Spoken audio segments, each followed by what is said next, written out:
Hi, everybody. Welcome to Life Stories Podcast for the Love of Books. I'm Shara Goswick, your host. My guests today are Steve Short and Mark Schlipman, who wrote a book called The Simple Road Toward Financial Freedom. This is an excellent book, and you know I read it before I'm going to tell you about it. It's so good, I'm buying an extra copy for my son because I think it's that important. You know, what I loved about this book was they cover everything. They cover budgeting and saving and planning for the future and health savings plans and all the things. But I love that they break everything down into very easy to understand and manageable steps. It's not overwhelming. It's not too much information. It's just what you need to know and how to do it. They make it fun. They tell stories.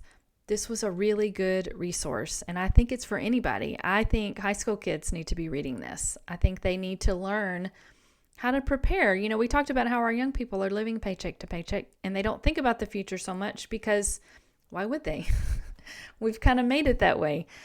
But I think this is so important for everyone that needs help managing their money. So I encourage you, after you listen, go get the book. I promise you will not be disappointed. Thanks for being here. Well, thank you guys. I'm so excited to meet y'all. I love to read. I don't generally read books about money, but I did thoroughly enjoy your book, Simple Road Toward Financial Freedom. One of the things that I loved about the book, and I know this was on purpose, is that you broke things down to simple steps. You know, you can read a book and say, okay, go write a budget, but you made it very clear on how to do each thing that you're telling people to do. I loved that. I thought that was very, very helpful. So tell me why y'all wrote this book. Thank you for those comments, and I'm glad you read the book. We appreciate that. So, Steve and I met. Our boys were college freshmen, and we were experiencing a dad's weekend. And I was amazed on being a financial advisor, my fiduciary advisor, that just how much knowledge Steve had. And I think he thought that I was just boasting him, but I wasn't, and how he was able to explain financial concepts not only to other family members and his own children. And I said, Steve, I work with business owners. I work with business owners that have been working in their business for years, and they finally have a liquidation event. And they don't understand some of the basic concepts, and they're in their 50s, 60s, and 70s. And Steve chimed in. He goes, well, I'm realizing that a lot of the young people, obviously, there's not an avenue for them to learn these basic concepts. And so then I quickly realized that after a few conversations with Steve, and then it turned into more of a friendship. And we were just basically at a concert one time with our wives. And after maybe a couple drinks at the bar, I said, hey, if there's a niche here, why don't we write a book? And I called Steve the next day. I go, I was serious. And so we put a plan together to start that process. That's awesome. What concert was it? Rolling Stones. Oh, wow. Pretty good one, right? Awesome. Yeah. That Right is after awesome. COVID. So it was, I Wow. think it was the first concert after COVID, I think. That's And I didn't, Their first concert. probably the first concert I've been to where I didn't feel old. yeah. I'm only 50. These guys are like 80. Why not write a book? Yeah, Look a lot of time. look how they get around. Yeah. Wow. Maybe just to add to that, Mhm. one of the things that I've always loved sort of personal finance and always loved talking to people like Mark in terms of like picking their brains on stuff. And so I sat down with my kids right after they graduated from college, which is another situation that happened and that started the book idea. And it was clear that my oldest, when I sat down with her and talked about 401ks and HSAs and company matches, and I took it out an Excel spreadsheet and told her, if averages happen like they have, you'll be a millionaire in 20 years from now. And here's how it works. And it was all news to her. And the concept of being a millionaire to a recent college graduate was like, what? Because she was making, standard Right. salary right out of college. And then my middle child graduated. I had the same scenario. And she's like, I'm really worried that some of my roommates may not be able to pay rent because they don't have emergency funds and some of these concepts that you talked about. And so that's when Mark and we kept having these conversations, and that's when it was evident to me that there is a need for it. And then Mark educated me that doctors and lawyers and folks like that are, I would have guessed, very well, their retirement plans are very well put together. And Mark's telling me, he's like, sometimes the doctors and lawyers are the smartest in the room in their specific field, but they may not Right. know personal finances too well. And he's like, I see it all the time. And so I was like, wow, if you see it as a financial advisor, I know for sure it's the younger generation. And so that's what sort Mm. of kept us going on the book. And I will say we sat down, we didn't know anything about writing a book. And for 2.5 years, for 2 hours every Monday, he and I put together, Oh. sometimes very comically, tried to figure out how to write a book. So y'all literally got together and did this. It We wasn't. did. Wow. That's Yeah, awesome. by way of most of the time by way of Zoom. Yeah. Uh, at the time, we're in 2 different cities, and now we, for the most part, share the same city half the time. But, it tells a story too that, a lot of times we're in a university setting talking to younger, individuals, and they're like, "You know what? We just don't know anything about this." Yeah. And we use the example all the time. Well, we were just 2 dads. This is a passion project, and a lot of the proceeds are going to a charity, which we could talk about later. But it was a passion project of Steve and I's that we had no clue on how to write a book, but we knew that if we spent time focused on it just for a limited amount of time every week, Yeah. we walked away not only writing the book but becoming an Amazon #1 bestseller, which was great. That's awesome. Yeah. You talked about this when you talked about your reason for writing. Why do you think a lot of people don't think about or take the time to learn how to best invest for their future? Like, why is it maybe an afterthought until it's too late? I think it's just a my opinion, it's just a blind spot that, um, we used to say all the time when I was working, "You don't know what you don't know." Mhm. And I think this is they just don't know any other way, and it really, I don't wanna get too dramatic, but it's really a travesty Yeah. because the kids are graduating and they're literally, without knowing any different, they're Yeah. living paycheck to paycheck, and they don't why would they think about an emergency fund or their retirement? They're just getting going right now, and Right. so, um, it's just one of those that we were trying to change that narrative. We're trying to intersect. There's not many books that are written on it because many times people write books to be able to supplement another sales Right. thing that they've got. And obviously, financial advisors like Mark are not focused on recent college graduates because they're just building their wealth at that point. And so we just saw that hole right there, and it just seemed like a great opportunity for us to try to educate them, try to spread the word wherever we can.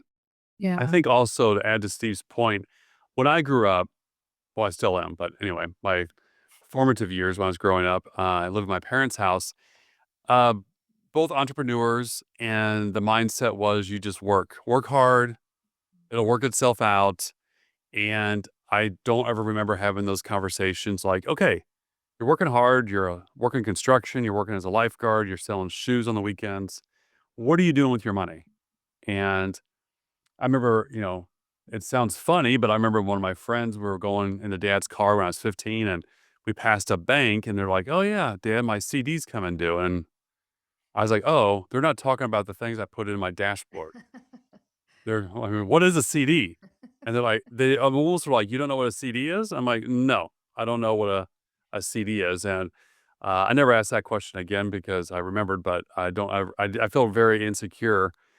And there wasn't really even a good book at that point in time. But we're also finding out is that a lot of times when it comes to saving money, we talk about in the book that we don't advocate that you should not enjoy life either. Right. And there's like 2 extremes. I mean, my parents, we just didn't talk about money, and you just work, and it'll work itself out. And that doesn't work because more money, if you still spend the same amount of money that you're bringing in, you're not going anywhere. But then again, there's some people that advocate that you save everything and you don't take out any debt, you don't live life. And so we have a balanced approach that Steve can talk about as well, that it's a systematic approach to having those discussions on having a model of, hey, what comes in, this is what happens, and we still go to work the next day. Yeah. Those are both so important. Yeah. You said, I don't know, one of you said that people need to determine what financial freedom looks like to them Yeah. so they know what to work for. How do you figure that out? How do you decide what that means?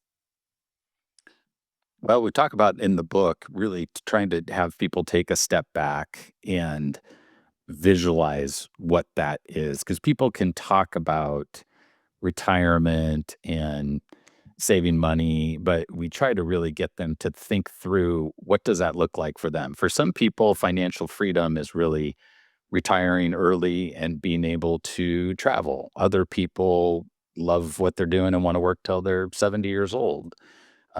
Some people want to give a significant amount to charity, and so it's a lot different. And so Yeah. we really tried to early in the book, as you probably remember, is try to really get them to figure out their why. Why Mhm. are they doing these things that they're doing today? Because these things that you're doing today to pay your future self later. Because I think once you have that, then it becomes a little bit more concrete. And then Yeah. as you go through the book too, we tried to highlight the power of time, that these small actions that you can take today can really be 10, 20, 30 times Mm. greater if you start today when you're a recent high school or college graduate entering the workforce versus starting when you're 50 years old. I mean, Right. it's like vacationing. It's like, people are like, "Well, we're thinking about going to California." And I think all 3 of us can jump in our car and drive west, and you'll eventually hit it. Um, but having a game plan, "Okay, we're gonna go to California. This is where we're gonna stop on the way, and there's gonna be bumps in the road, but at least you have a game plan." I think having a game plan, takes away some of the anxiety that, we got a system here, of how we're gonna get there and achieve it. But one of the important things to us was talking about financial freedom, to Steve's point, that not everybody's financial freedom is the same. Right. We're finding that some people's financial freedom is, "Hey, I wanna make sure my house is paid off. I got the Social Security income coming in. I got this." And I've got clients that honestly, they want to be the richest person in the graveyard, and that's fine too. That's fine. If Yeah. it's all about life's trade-off decisions, Right. that, if you wanna work, work, work, and then save, and that's what's important to you, but that is such a critical thing in our aspect of planning, is what is your mission and vision, and have it written down, think about it, visualize it, because your next decision you make, you gotta tell yourself, "Is this moving me closer to my goal or Right. further away?" And Right. don't worry about the past. The past is concrete. It's hard, it's cracked, but the future is clay. We can mold it the way we want to. And Sure. then the next best decision is your next decision, not Yeah. past decisions that you've made. That's so good because it's hard, especially in somebody like from what I've been through, what we've been through, to think about those stupid mistakes. No, we're not going to do those again. We've learned Yeah. and we're doing things better. But you do think about your past a lot when it comes to money and, problems that you had or mistakes that you made. So that's good. Just leave it back there and leave it alone. I was 22 and had the idea of working hard, and I got out of college and worked hard, and then about the time I turned 23, 24, I was like, my house payment probably should not be less than my car payment." Oh gosh. And then I quickly realized, "Okay, I'm gonna fix this, and I'm not Yeah. gonna get rid of the car, but I'm gonna drive it for 10 years." Yeah. And then it will work itself out, and that's exactly what I drove it for 11 and a half years, and that's exactly what Yeah. I did. So, I realized early on, this doesn't make sense. Right. But do I dwell about it? No, you just Right. do with it and then make another good decision moving forward. Absolutely. One of the things y'all talked about was, turning off the noise, getting quiet, and thinking about what you want. And I don't know if you have found this in speaking to women, but for me, that is something that's been hard to do. Not just when I read this book, but just over the years. Because when you ask me what I want, I will tell you all the things that I want for my children, Yeah. like all the things, you know what I mean? To stop and think about what I want is hard for me to do. And I guess as moms, as wives, we're doing for everybody. And so we don't think about what we want a lot. So I love that you have that exercise for people. Have you found that talking to women at all that that's ever an issue, or is that just me? No, it's, the good moms out there are not joke. No, I do believe that is, a characteristic, and not to stereotype by no means, but it's, always looking out for their children. And you see that a lot with, husbands as well, that they don't stop and think, "You know what? Or what about us?" You Right. know? Versus, you're such a reactionary time period, raising children, and we all want, for the most part, the best for our children, and Sure. then maybe, learn that, hey, they need to fly their own coop. And there's a couple instances where Steve stopped me and said, "Now listen, your son and daughter are this age, and maybe you should maybe reconsider that." I'm like, "Yeah, that's a good point." So sometimes having somebody close to you that can kind of call you out too a little bit. Yeah. It goes both ways. It does. Delayed gratification made a Yes. good chapter in the book. But Yeah. Yes. Yeah, that's important. I was just going to say that just real quick on that. That's a big one today, especially for the target group of Gen Z that we're going after, because everything you see on social media is there's not a lot of delayed gratification. Absolutely. And so what we're talking about here is really, how do you put off some of those purchases? Mark mentioned it earlier. Maybe we'll touch on it real quick, but we've got what we call the 50-20-30 save first model that 50% go to needs, 20% go to savings, and then 30% go to wants. Sometimes you'll hear it as a 50-30-20, and we thought it made sense to flip the 20 and 30 to do the savings before you do the 30% for wants. But to Mark's point earlier, just tagging on to that and the delayed gratification, you know what? If somebody's putting aside 20%, I don't know if I'm sure I'm speaking for Mark on this. If somebody's putting aside 20% of their salary for their future self, then that's really what the goal is. And that if you don't want to practice delayed gratification on something, whatever it is, then go for it. And so that's why I think our book maybe is a little different than others that you might find, that you don't have to live on ramen, as I think Mark was mentioning earlier. You don't have to really skimp on stuff now. Right. Just make sure you take care of that 20%. If you can't get to 20%, start at 5, start at 1, start at something, but hopefully work your way up. And that includes matches from your employer as well. So if they're contributing 6% of your mat, then it's only 14% on you. Yeah. That was going to be my next question about the budget and then the 50-20-30. And I like how you do that. And even like you just said, but in the book, you talked about how it doesn't have to be this massive amount of money. If you're not making a massive amount of money, start where you can start. I mean, that's to somebody that doesn't have a lot of money and really wants to have this great financial future. That's encouraging. So I love that y'all did it that way. Thank you. Yeah, we tried to just communicate, just start somewhere. Everybody's journey is a little bit different, but hopefully you start, if you need to start small and get hooked on it, we think there's a lot of value in that because we've seen it and we've heard from folks when we do our presentations. They said, I just started. And then next thing you knew, I didn't notice the 5% that was going to my retirement plan. And so now I can go to 6 or I can go to 10. And so it's just that first step is sometimes the hardest. To Steve's point, and he's talked about this in the book as well, that like he said, people think, oh man, save $1 million. What's that going to look like? And if you really do the numbers, and we have a fictitious character in the book named Pat, that you don't need $1 million to save $1 million. Right. And so you look at consistent money and going into, let's say, an equity portfolio, stocks, et cetera, and look at historical returns over the last, umpteen years. And so you use that plus your match. But more importantly, what else in your life do you spend money on that you really don't know you're spending money on? I Right. mean, a lot of times I've looked back and I'm like, okay, that's right. I did sign up for a membership that was $4.99 a month, $4.99 a month. I forgot to cancel it. Or even a fun exercise. Well, I guess it could be fun, is to go back the last 3 months of your credit card statement and go, if I could just push a button to get that money back that I spent the last 3 months, what items would I cut back on and add that to it? But if you're satisfied with your direction and you realize that possibly over the next 20 years, you can have $1 million by only putting aside consistently about 250,000.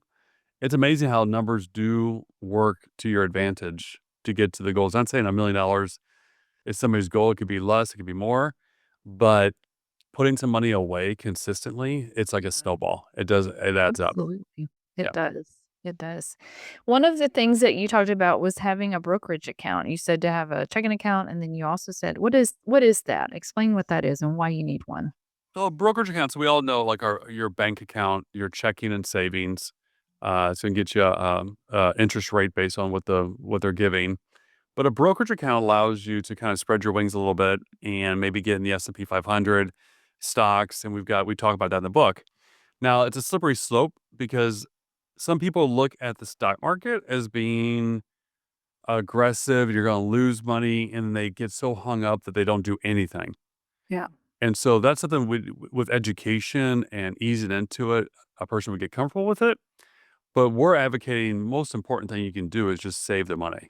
Right. Don't get so hung up on what you're going to do with it, even though we have got recommendations, that you do Sure. nothing. You do nothing. And so we have some model portfolios that we're putting out there. And that's another thing, too, that we lay it out that you don't need somebody like myself. And that's why I wanted to write this book, is that you don't need to go to a financial advisor to get started. And maybe when life gets a little more complicated, we talk about that in the book. We talk about different events that happen that you may need some professional advice. Maybe then it gets into estate planning and some other things that as life gets more complicated. But Yeah. don't be intimidated by the process of having to go to a financial advisor. We lay out some great tools for somebody to get started and on their way to fulfilling their goals. Sure. I like that. One of the things I learned, which I didn't know this, but you talk about a health savings account. I didn't realize, I guess, that it was actually a savings account. I thought you set the money aside and that's what you use to spend on the doctor all year. And maybe that's something else that I'm thinking of, but that's what I thought that was. I had no idea the benefits of a health savings account. Can you talk about that a little bit? The The health savings accounts are relatively new. Call it, within the last 10 years, maybe last 7 years. But you might be thinking of flexible savings accounts. Maybe that's So what I'm thinking flexible of. health savings accounts, I think is what they used to be called, where you would take money out pre-tax and then you can Right. use it that year for stuff. Yeah. So the health savings account, the thing that's great about it that I would always tell my employees is it's triple tax free. And again, we talk about this in detail in the book. So what that means is it's going into your account before you ever pay tax on it. So it's taking your pre-tax money and then it goes into an account to where it can grow tax free. And we'll talk more about that in a second. And then when you use it for health saving stuff, you don't get taxed on that. So compared to an IRA or a 401k, where sometimes you won't pay tax on the front end, but you may pay tax when you pull it out. Or if it's a Roth, you pay the tax on the front end but not when you pull it out. That's Right. get really confusing. But this is one of the few that's actually triple tax free. And so we float the idea out there to use it as another tool. It could be even more advantageous than a 401k for you, again, because you're not getting taxed on it. Now, you do have Right. to use it for health needs down the line. Right.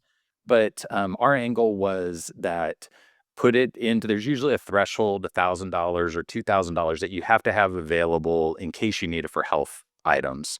But outside of that, you can invest the rest of it. And usually your health savings account, you can invest in the S&P 500 and things along those lines. And so it's just a great tool that we would recommend just setting the money aside and then not just let it grow. A lot of times your employer will match some funds as well or contribute to your HSA. Yeah. The thing to just be aware of is the only way to qualify for that, you have to have a high deductible health plan. Right. So you want to go through and just kind of look at how much you're spending on healthcare and things along those lines. And if you have significant needs and the deductible has to be, you know, $7,000, $8,000, $9,000, you may want to just run the numbers real quick and just Right. make sure that that is in your best interest. But Yeah. it's a great tool that's out there. And it's amazing how quickly the amounts in there can grow just by Yeah. having this money go into it every single paycheck. It's amazing. Another thing that you talk about is reviewing your budget every so often. How often should people do that? And what kind of changes should they be looking to make? I believe when we get people in the mindset to run their household like a business, Mhm. I mean, I had somebody in here about 35 years old. I was meeting with another advisor and I asked him, I go, what's your biggest asset? I mean, outside of, valuing your life, of course. Um, but we looked at his income for the next 25 to 30 years. So take your income now and assuming you don't have any raises, look at all that income that's going to come in the next 25 to 30 years. So now what are you going to do with it? Right. Because you got it all coming in. You got all the moving parts working to your advantage. So like any good company, what's my burn rate? What am I spending money on? Where are things I can maybe tighten up on that I don't need? Where are my things I want? Make sure you're in the parameters of the bucketing of looking at 50, 20, 30 on your income and where it's going. And then, as things get where you get a raise potentially. Well, a lot of people make a mistake where I got a raise at work, I got a 3%, 5% raise, whatever it is. Okay, did you go ahead and go back into your retirement account and up that as well and Yeah. increase that percentage? We encourage people to in the book that if you're doing 5%, maybe you're maximizing your retirement plan. But with a raise, can you do 7? Can you do 8? And what that does over time in your portfolio. So that's a moment right there that a person needs to Mhm. stop and go, okay, I got more money coming in. And do I need that whole dollar raise, or can I go ahead and back some of that out and save it Yeah. for the future? That's good. That's a great idea. Another thing I learned about was estate planning. And you think of estate planning as somebody that has massive amounts of money and things and all that, but that's not always who it's for. It's for anybody, really, right? It is. Anybody who's got an asset, Yeah. you want to make sure it goes to the person you want it to go to. Right. You have a state issue Yeah. and you need a state plan. I don't want it to be left up to a judge Right. or a court on where my assets go. Right. And also, you look at if you have children and they're underage, Yeah. you gotta look at those things. The thing that we talk about in the book as well, that I think a lot of people that are moms and dads, like Mhm. ourselves, that if you got a minor child, so if you have a child that's gone off to college who is 19 years old, you may want to look at some estate planning issues right there because if they're in God forbid, a car wreck and now they're in the hospital, technically they're an adult. And Right. you, as their loving mother and father, you need some type of healthcare proxy or durable power of healthcare that Mhm. allows you to take care of them. And so we tell people, go ahead and get that accomplished. And on your children that are, for example, adults that they want you to help them out if they're in a medical situation, that's a great estate planning recommendation. And I would tell people if you have it, make a copy of it and put it in your glove box because that's usually the last thing you think about grabbing when you're in a bad situation. Right. You get that dreaded phone call that there's an issue. So if you said to Mark's point, if you want to say something happens to mom and dad, just split it 3 ways and it goes to the kids. Right. Or you could say it splits 3 ways and theirs they get now, and then this one gets X amount every year for the Yeah, next that's a good number of idea. years. You can kind of set it up however you want to try to protect the kid potentially from themselves, but just, set it up more like an annuity there where it kind of pays out. But that's the beauty of the trust versus Sure. having the will. And That's a good idea. I'm learning so much. I didn't know I was gonna be learning so much. So my last question, I mean, y'all can tell me anything that I haven't asked you about, but one of the things I thought was cool was the STL checkpoints, the stop, talk, and listen checkpoints. Can you talk about those a little bit? That was all Steve's idea. no, that was in our weekly meetings. That's right. Yeah, the analogy we use through the book is that when you're accumulating money and saving for your financial freedom down the line, whenever you want that to be, there are these. It's a slow and methodical climb up a mountain. Right. However, there are times where you can, not to get too graphic, you can slip off that mountain and Right. it can cause you lose everything that you've saved. And so we were trying to come up with how do we really hit people between the eyes that these are like, hold on. Most of the stuff you can do yourself, like Mark mentioned earlier, you don't need to hire a financial advisor. You can do this all yourself. But there are these things, these STL moments, as we call them, where you really do need to stop, talk, and listen to a professional. So it could be you're trying to cash out your 401k Mhm. and you pull it all out in 1 year versus having a strategy. You really need to talk to a professional. Maybe you're getting a divorce. You really need to talk to a professional because these can go one of 2 ways, and you want it to obviously go the best way for you. So there's a number of them, 5 or so that are in the book that we say you really need to call a timeout, don't do anything drastic, and just talk to somebody that Yeah. has been through this before. Again, we talked earlier about blind spots, and you just don't know what you don't know. And some of these things, and inheritance is another one. If you get a big inheritance, Mhm. a lot of times, sadly, Mark was educating me, a lot of people just, spend it immediately without, or Right. they don't know the tax implications or whatever the case may be. And so, those are the STL moments we think it's really wise to make sure that you talk to a professional at that point. That's very important. Is there anything I have not asked y'all about? I know, there's so much in the book. We couldn't cover every single thing, but is there anything you want to mention that I haven't asked you about? I'd say a couple things. One is that we're we're honored and blessed with a 4.9 star rating on Amazon. But one of the things that we've noticed on the reviews is that there's a lot of parents. So while it was written for Gen Z and those new to the workforce, Yeah. we've also had a lot of parents that have left reviews that you can see on Amazon or that we've heard from in our presentations that have said, "Thank you for doing this because I wanted to talk to my kids about this, but I didn't know how to talk to my kids." I always compare it to driving. I knew how to drive, but I didn't know Sure. how to teach my kids how to drive. And so a lot of parents are using this as kind of a guidebook to be able to teach their kids about personal finance. And so Yeah. that's one thing to throw out there. And then the other thing that we'd like to mention is that a portion of proceeds from any of our sales that we do or any of our speaking, Mark and I are doing speaking engagements with businesses.